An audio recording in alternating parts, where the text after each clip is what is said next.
الحمد لله حمدا كثيرا والصلاة والسلام على من كان نبيا وعظم بين الماء والطين وعلى آله وأصحابه وعلماء أمته أجمعين أما بعد أعوذ بالله من الشيطان الرجيم ببركة بسم الله الرحمن الرحيم قال الله تعالى في القرآن المجيد والفرقان الحميد يا أيها الذين آمنوا استعينوا بالصبر والصلاة صدق الله المولانا ومولانا العظيم وبلغنا نبينا مننا متيننا والحمد لله رب العالمين.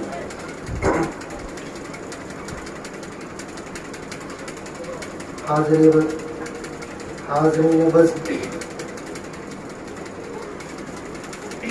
فرسٹ آف آل السلام علیکم ورحمۃ اللہ وبرکاتہ. آغاز گفتگو سے قبل حسب دستور صوفیہ و اکابر و طرز صالحین پر چلتے ہوئے آئیے عقیدت، محبت، خلوص، للہیت کے ساتھ ایک بار بارگاہ رسالت مآب پر شرف عقیدت پیش کیجیے. بڑے بآواز بلند اللہم صلی علی سیدنا شفیعنا مولانا محمد ماجد الکرم صلاۃ و سلام علیک یا رسول اللہ، صلاۃ و سلام علیک یا حبیب اللہ وعلی آلک سیدی یا رسول اللہ صلی اللہ تعالی علیہ وسلم. علی کو فاتح بدر و حنین کہتے ہیں، علی کو فاتح بدر و حنین کہتے ہیں، جس کو نور شہ مشرقین کہتے ہیں. علی کو فاتح بدر و حنین کہتے ہیں، جس کو نور شہ مشرقین کہتے ہیں. وفا کی آخری منزل نام ہے عباس، وفا کی آخری منزل نام ہے عباس. کمال صبر و رضا کو حسین کہتے ہیں، کمال صبر و رضا کو حسین کہتے ہیں. کربلا کی کہانی ایک حقیقت کی کہانی ہے، کربلا کی کہانی ایک حقیقت کی کہانی ہے. وہاں تو مہنگا پانی سستا خون ہے، وہاں تو مہنگا پانی سستا خون ہے. یہ کہہ کر حضرت عباس آ گئے دین میں، یہ کہہ کر حضرت عباس آ گئے دین میں. کمال صبر و رضا کو حسین کہتے ہیں، کمال صبر و رضا کو حسین کہتے ہیں. محترم سامعین، سب سے پہلے کچھ کانسیپٹ اور میتھڈ دے رہا ہوں. میری تقریر کو نیگیٹو پوائنٹ پہ سوچنے سے اس کو پازیٹیو پوائنٹ کے لیے میں کچھ میتھڈ دے رہا ہوں، اس کو سنبھال کے رکھیں. نبی کریم صلی اللہ علیہ وسلم کے تمام صحابی امت مسلمہ کے لیے امت مسلمہ میں سب سے افضل اور اعلیٰ مقام والے. اللہ تعالیٰ نے ان کو اپنے رسول کی صحبت، نصرت، اعانت کے لیے منتخب فرمایا. ان نفوس قدسیہ کی فضیلت مدحت قرآن پاک میں جا بجا طور پر ملتا ہے. ان کی حسن اخلاق، حسن کردار، اعمال، ایمان، گویا کہ یوں کہہ لیا جائے کہ یہ نفوس قدسیہ سورہ عصر کے پیکر ہیں. اللہ کے نبی صلی اللہ علیہ وسلم فرماتے الصحابی کالنجوم، میرے صحابی ستارے کے مانند ہیں، تم جس کا اقتداء کرو گے تم نجات پا جاؤ. تو محترم حضرات، یہ اصحاب کے لیے کانسیپٹ ہے. دوسرا کانسیپٹ، اللہ کے رسول اپنے اصحاب کو اور دیگر اپنے اصحاب کو یہ نصیحت فرما رہے تھے اور یہ کچھ ترکیبیں دے رہے تھے اور کچھ باتیں دے رہے تھے. وہ کیا کہ تم دو چیز کو پکڑ لینا, کبھی گمراہ نہیں ہوگے. دو چیز تم اپنے ساتھ لازم سمجھنا تو گمراہ نہیں ہوگے. شاید کہ آپ کو بھی پتا ہے. وہ پہلا کانسیپٹ کلام اللہ, دوسرا جو ہے اہل بیت. اور ایک چیز میں آپ کو بتا دوں بڑی پتے کی بات کہ اسلام کی جو بنیادی ارکان ہے وہ 5 ہیں, لیکن اسلام کی بنیادی چیز جو ہے, بنیادی جزیات میں جو ہے وہ 2 ہیں, توحید اور رسالت. توحید اور رسالت یہ اہم بنیادی چیز ہے. توحید کے لیے تم قرآن کو سنبھال لینا اور رسالت کے لیے اہل بیت کو. یہ 2 چیز کو جب تم ساتھ میں لے کے چلو گے تو گمراہ نہیں ہوگے.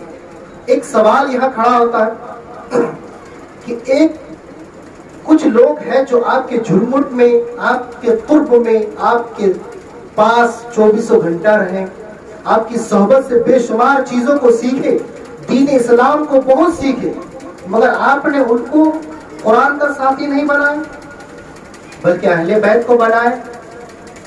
تو اس سوال کا جواب یہ ہم اپنی طرف سے سوچ رہے ہیں تو اس کا جواب یوں ہوگا کہ ایک صحابی رسول اس وقت کہلاتا ہے جب ایمان کی حالت میں وہ اللہ کے رسول کو دیکھے اور ایمان کی حالت میں اس دنیا سے رخصت ہو, تو وہ صحابی کہلاتا ہے. ایک صحابی کی عمر 100 سال, 200 سال, 300 سال, 400 سال, اس کے بعد بشکل بشر ہونے کے ناطے کل نفس ذائقۃ الموت کی پل سے ہر ایک کو گزرنا ہے. ہر ایک کو گزرنا ہے. جب گزرنا ہے تو 400 سال کے بعد کوئی صحابی موجود نہیں ہوں گے. جب کوئی صحابی موجود نہیں ہوں گے تو پھر صحابی کو دیکھنے والا جو حضور کے بعد صحابی کو دیکھنے والا تابعی ہوگا, صحابی نہیں ہوگا. تو پھر قرآن تنہا ہو جائے گا اور صحابی اپنے سے قرآن سے پیچھے چل جائیں گے. تو اسی لیے اللہ کے رسول نے قرآن اور اہل بیت کو ساتھی بنایا ایک دوسرے کا. اور دوسری بات, قرآن نظر ہے, قرآن اجمال ہے اور تفسیر اہل بیت ہے. جس طرح اللہ کے رسول نے اہل بیت کو قرآن کا ساتھی بنایا, اسی طرح کردار ہمیں حسنین کریمین میں مل بھی گیا. کہ قرآن ایک اجمال ہے. یا ایھا الذین آمنوا استعینوا بالصبر والصلاۃ, صبر سے شروع, صلاۃ پر ختم. ایک بھائی نے سخاوت کا پیکر دکھایا, ایک بھائی نے صبر کا پیکر دکھایا, اور قرآن کی تفسیر بن گئی. تو اسی لیے اہل بیت اور قرآن کو اللہ کے رسول نے جو اہل بیت کے ساتھ بنایا, تو قرآن کو سمجھنے کے لیے پہلے ہمیں اہل بیت کو سمجھنا پڑے گا. یہ ہمارا ایک کانسیپٹ ہے. محترم حضرات, کوئی بھی چیز یا کوئی بھی میٹر, کوئی بھی معاملہ اچانک نمودار نہیں ہو جاتا. اچانک کوئی چیز وارد نہیں ہو جاتا, یا کوئی بھی لڑائی یا کوئی بھی جنگ یا کوئی بھی میٹر سامنے آ جائے وہ اچانک نہیں ہوتا, بلکہ اس کے آگے پیچھے کچھ ہوتا ہے. پیش منظر پس منظر, آگے پیچھے کچھ تو ہوتا ہے. تو جنگ کربلا, معرکہ کربلا اچانک وارد نہیں ہوا. اس کی کچھ تو ما قبل ہے, کچھ ما بعد بھی ہے. ما قبل میں کیا چیز ہے, تو اس کو سمجھنے کے لیے آپ کو حضور کی زندگی تو آپ نے کچھ سمجھ ہی گیا ہے, اتنے دنوں سے خلفائے راشدین کو سمجھنا پڑے گا. اور جو کانسیپٹ میں دیا صحابہ کے سلسلے میں, وہ کانسیپٹ مائنڈ میں رکھیے گا, کیونکہ یہ ہمیں حق نہیں ہے کہ کسی بھی صحابہ کی شان میں ادنا سی بھی گستاخی کرے, چاہے وہ حضرت علی مرتضیٰ ہو, چاہے وہ امیر معاویہ ہو. یہی 2 بات ہے, ہمیں یہ حق نہیں ہے. تو اس چیز کو یاد رکھیے. تو حضور کی زندگی کے بظاہر بشری زندگی ختم کے بعد پہلا خلیفہ کون بنے؟